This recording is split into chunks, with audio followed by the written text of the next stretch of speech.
विश्वासघात. जंगलात एका हरिणीचे पिल्लू चरत होते. अचानक तेथे एक चित्ता आला. पिल्लू जीव वाचविण्यासाठी दाट वेलीच्या जाळ्यात घुसले. त्याला पकडण्यासाठी चित्ताही त्या जाळीत घुसला. पिल्लू छोटे होते, हे सहजच जाळीतून पळून गेले. मात्र चित्ता अडकून बसला. त्याच वेळी एक शेतकरी तेथून जात होता. चित्त्याने शेतकऱ्याला त्याला जाळीतून काढण्याची विनंती केली, परंतु शेतकरी म्हणाला, तू जंगली प्राणी, तुझा काय भरोसा? तुला जाळीतून काढल्यावर तू मलाच खाऊन टाकशील. चित्त्याने तसे करणार नाही असे आश्वासन दिले. शेतकऱ्याने त्याला मुक्त केले. तेव्हा चित्त्याने आपला मूळ स्वभाव दाखविला आणि शेतकऱ्याला खाण्याची भाषा सुरू केली. शेतकरी म्हणाला, मी तुला मुक्त केले, हाच सहकार्याचा मोबदला का? चित्त्याने भुकेचे कारण सांगितले. तेवढ्यात तेथे एक लांडगा आला. दोघांची चर्चा ऐकून तो शेतकऱ्याला म्हणाला, हा एवढा मोठा चित्ता, वाऱ्याच्या वेगाने पळणारा, आणि हा एवढ्याशा जाळीत कसा अडकून पडेल? तू खोटे बोलतो आहेस. तू एवढ्या मोठ्या चित्त्याला वाचवलं हे खोटे आहे. हा संकटात फसू शकत नाही. तो जाळीत कसा काय अडकला हे मला दाखव. मग तू खरा की चित्ता हे बघू. हे ऐकून चित्ताही घमंडीत आला आणि तो परत जाळीत गेला व पुन्हा जाळीत अडकला. त्याच क्षणी लांडगा शेतकऱ्याला म्हणाला, अरे मित्र, आता तरी पळ, नाहीतर हा पुन्हा तुला फसवेल. तात्पर्य: जे नेहमी विश्वासघातक राहिले त्यावर कधीच विश्वास ठेवणे चांगले नाही. ते त्यांचा मूळ स्वभाव सोडत नाहीत. संकल्प. बऱ्याच काळापासून एक ऋषी यज्ञ करायचा प्रयत्न करीत होते, परंतु त्यांच्या यज्ञाला काही यश नव्हते. एकदा त्यांच्या आश्रमाजवळून राजा विक्रमादित्य चालले होते. त्यांनी त्या ऋषींची ही उदासी पाहिली आणि म्हणाले, ऋषीवर, तुम्ही असे उदास का? माझ्या राज्यात तुम्हाला काही त्रास होतो आहे का? माझ्या राज्यातील कोणी उदास निराश राहिलेले मला योग्य वाटत नाही. त्यावर ऋषी म्हणाले, महाराज, मी बऱ्याच काळापासून यज्ञाचा प्रयत्न करीत आहे, पण जसा अग्नी मला अपेक्षित आहे तसा तो माझ्या यज्ञातून प्रकट होत नाही. त्यावर राजे विक्रमादित्य म्यानातील तलवार काढून म्हणाले, एवढीच गोष्ट आहे ना, मी आता या क्षणी संकल्प करतो की जर आज संध्याकाळपर्यंत या यज्ञात अग्निदेव प्रकट झाले नाही तर मी या तलवारीने माझे शिर कापून या यज्ञात आहुती देईल. यानंतर राजाने काही आहुत्या दिल्या व काही वेळातच त्या यज्ञात अग्निदेव प्रकट झाले. अग्निदेव राजांना म्हणाले, मी तुझ्यावर प्रसन्न आहे, वर माग. त्यावर राजा म्हणाले, या ऋषींची इच्छा पूर्ण करा, त्यांचा यज्ञ संपूर्ण करा. यांच्या यज्ञाचे त्यांना मनोवांछित फळ द्या, त्यांना मिळू द्या. यावर ऋषी म्हणाले, राजा, तुम्ही एकदा अग्नीस प्रसन्न करून घेतले, पण मीही प्रयत्न केले होते की, पण आपण काही आहुत्या दिल्या आणि अग्नीस प्रकट कसे काय केलेत? यावर राजा काही बोलण्याआधीच अग्निदेव उत्तरले, ऋषीवर, राजाने जे काही केले त्यात त्यांचा स्वतःचा काहीच हेतू नव्हता आणि त्यांचे कार्य दृढ निश्चयाने आणि ध्यासपूर्वक केले होते. त्यामुळे ते कार्य सफल झाले, म्हणून मी त्वरित प्रकट झालो. तात्पर्य: संकल्पपूर्वक केले जाणारे कोणतेही काम अपेक्षित उद्दिष्ट साध्य करते. कवी. उज्जैन येथे एकदा खूप पाऊस पडत होता. संपूर्ण शहर झोपले होते. मात्र राजवाड्याच्या द्वारपाल मातृगुप्त जागाच होता. तो पहारा देत आपल्या दुर्भाग्याचा विचार करत होता, कारण तो एक असाधारण काव्य प्रतिभेचा धनी होता.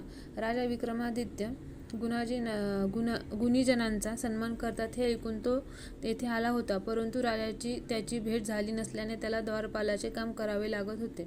त्याच रात्री भर पावसात राजा विक्रमादित्य गुप्त वेषात राज्यात पाहणी करावयास निघाले होते. द्वारावर येताच त्यांच्या कानी कुणीतरी काहीतरी गुणगुणल्यासारखे वाटले, म्हणून त्यांनी थांबून ऐकले तर मातृगुप्त एक कविता म्हणत होता. त्यांनी त्याला विचारले, अरे तू आता पहाऱ्यावर आहे ना, मग ही कविता कोणाची म्हणतोस? त्याने उत्तर दिले, ही कविता माझी आहे आणि या कवितेत मी राज्याची परिस्थिती वर्णन केले आहे.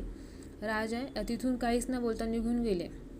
दुसऱ्या दिवशी त्यांनी मातृगुप्ताला दरबारात बोलवले व त्यांच्या हाती एक पत्र देत त्याला काश्मीरला जायला सांगितले. मातृगुप्ताने फारशी चौकशी न करता ते पत्र घेऊन काश्मीरला प्रयाण केले. काश्मीरला पोहोचताच तेथील पंतप्रधानाने ते पत्र वाचून पाहिले व मातृगुप्ताला काश्मीरचा राजा म्हणून घोषित केले. या गोष्टीचे त्याला खूप आश्चर्य वाटले. त्यावर पंतप्रधान म्हणाले, राजाने तुझ्या कर्तव्य बुद्धीबरोबर तुझी राष्ट्रनिष्ठा व काव्य प्रतिभा पाहिली, म्हणून त्यांनी तुला येथील राजा केले आहे. तात्पर्य: प्रतिभा आणि योग्य वेळ, योग्य माणूस यांचा संगम झाला तर प्रतिभेचे चीज होण्यास वेळ लागत नाही. कोळी आणि मासा. एका गावात एक कोळी राहत होता. रोज समुद्रात जाऊन मासे पकडायचे आणि बाजारात जाऊन विकायचे. हाच त्याचा दिनक्रम होता. पण एके दिवशी काही गेल्यात त्याच्या जाळ्यात काही मासे सापडेनात. तो हैराण झाला. दुसऱ्या दिवशीही तोच प्रकार झाला. तो कंटाळला. त्याला काही सुचेना. तिसऱ्या दिवशी हाच प्रकार झाला. मात्र त्याच्या मनाची घालमेल होऊ लागली. मनाशी म्हणाला, आता जर समुद्रात मासे मिळाले नाही तर मी काही समुद्रावर येणार नाही. असे ठरवून त्याने जाळे समुद्रात टाकले. यावेळी त्याच्या नशिबाने त्याला साथ दिली. एक छोटा का होईना मासा त्याच्या जाळ्यात सापडला. कोळ्याने जाळे वर ओढताच मासाही वर आला व मनुष्यवाणीत बोलू लागला. काकुळतीला येऊन तो मासा म्हणाला, मी तुझ्या पाया पडतो, पण मला सोडून दे. मी आता खूप लहान आहे. मी मोठा होईन तेव्हा तू मला पकड. मला परत समुद्रात जाऊ दे. कोळी म्हणाला, अरे मत्स्या, काय माहीत तू मला परत सापडशील की नाही. आणि आज तुला जर नेले नाही तर मी आणि माझ्यावर अवलंबून असलेले लोक मात्र उपाशी मरतील. तेव्हा तुला सोडून देण्याचा प्रश्नच येत नाही. तात्पर्य: भविष्यात मोठे घबाड मिळेल या आशावर आता हाती आलेली संधी सोडणे म्हणजे शुद्ध मूर्खपणा होय. भविष्य. एका गावात एक ज्योतिषी राहत असे. हुशार पण गरीब होता. त्याच ज्योतिषाचा अभ्यास इतका दांडगा होता की त्याच्या गणिताप्रमाणे जणू नियती घडवलेली असावी. पण नशीब कोणाला कुठे घेऊन जाईल त्याचा नेम नाही. एके दिवशी त्याच्या बायकोबरोबर त्याचे जोरजोरात भांडण झाले. बायकोने त्याला सांगितले की आज तरी खायला घेऊन या, नाही तर घरी येऊ नका. हा बिचारा कुठे जावे, कोणाला मागावे या विचारात होता. तितक्यात त्याला सुचले की या देशाच्या राजाकडे जावे आणि त्याला भविष्य सांगावे. तो खुश झाला तर आपले दिवस चांगले येतील, किमान काही दक्षिणा तरी पदरी पडेल. या आशेने तो दरबारात गेला. राजाने सगळी विचारपूस केली आणि त्याला भविष्य सांगायला सांगितले. ज्योतिषाने गणित मांडले आणि त्याचा चेहरा एकदम पडला. राजा अचंबित झाला. आता हसतमुखाने भविष्याविषयी बोलणारा हा माणूस एकदम का उदास झाला. त्याने आदेश दिला की खरे सांग. त्याने सांगितले की राजा, येत्या काही दिवसात तू मरणार आहेस. हे ऐकून राजाची बोबडी वळली आणि त्याने त्या ज्योतिषाला अंधारी कोठडीत टाकायला सांगितले. मदत राहिली बाजूला, पण नशिबी अंधार कोठडी आली. याला काही दिवस उलटले आणि एका सरदाराला या ज्योतिषाची काही चूक नाही हे जाणवले आणि तो त्याची मदत करायला गेला. सरदाराने सांगितले की तू राजाला आता असे भविष्य सांग की तो खुश होईल. ज्योतिषी राजाच्या परवानगीने पुन्हा दरबारात गेला आणि त्याने गणित मांडले. त्याने राजाला सांगितले की राजा, मला तुझा आणि तुझ्या राज्याचा उज्ज्वल भविष्य काळ दिसत आहे. येणारा नवीन राजा हा खूप दयाळू, पराक्रमी आणि प्रजेचे हित साधणारा आहे आणि लवकरच तुझा मुलगा हा नवीन राजा होणार आहे. हे आपल्या मुलाचे कौतुक ऐकून राजा खूप खुश झाला आणि त्याने त्या ज्योतिषाचा सन्मान करून त्याला भरपूर दक्षिणा दिली.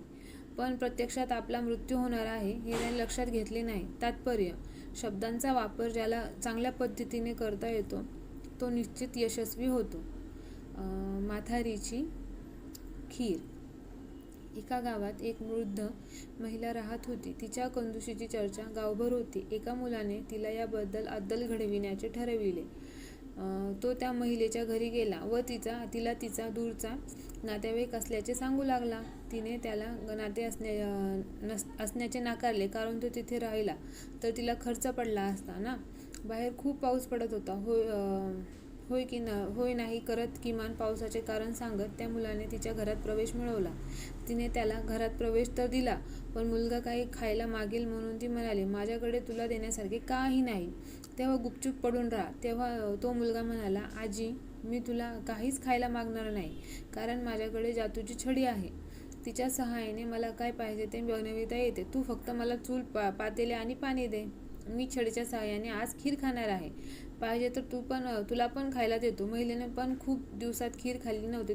त्याने चुलीवर पातेल्यात पाणी टाकून पाणी गरम करायला ठेवले. काही वेळाने आपल्या जवळची छडी काढून त्याने त्या पाण्यातून फिरवली व त्या पाण्याची चव घेतली व म्हणाला, आजी, खीर खूप छान झाली आहे, पण यात जरा तांदूळ आणि साखर असती तर ना खूप मजा आली असती. महिलेने विचार केला, थोडे तांदूळ आणि साखर दिली तर काय बिघडते. तिने दिले. त्याने थोड्या वेळाने परत अजून दूध, वेलची आणि सुकामेवा मागितला. महिलेने खिरीच्या लोभापायी तो दिला. खीर तयार झाली. महिलेने व त्या मुलाने एकत्र बसून खाल्ली. महिलेने हा जादूच्या छडीवर चमत्कार म्हणाला व मुलाने कंजूस महिलेच्या घरी खीर खाल्ली. तात्पर्य: बुद्धीच्या जोरावर संकट काळातही आपण आपले काम साध्य करू शकतो. नियत: एका ब्राह्मणाने एका सावकाराकडे 1000 रुपये ठेवायला दिले. या गोष्टीला काही वर्ष उलटून गेली. एकदा ब्राह्मणाला पैशांची गरज लागली तेव्हा त्याने ते सावकाराकडे परत मागितले.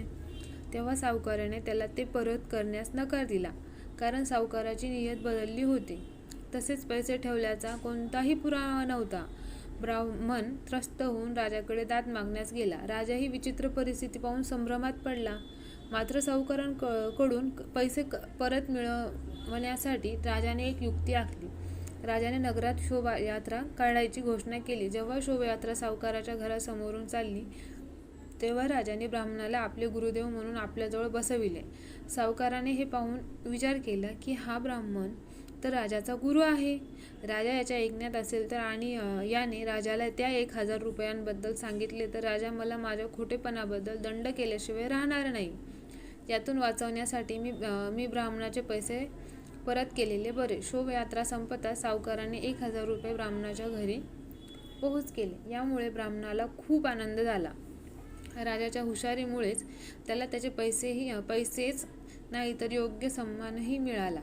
तात्पर्य: जीवनात कधी कधी असेही होते की आपल्याजवळ खरेपणाचा पुरावा नसतो, तेव्हा हुशारीनेच सत्य जगासमोर आणावे लागते.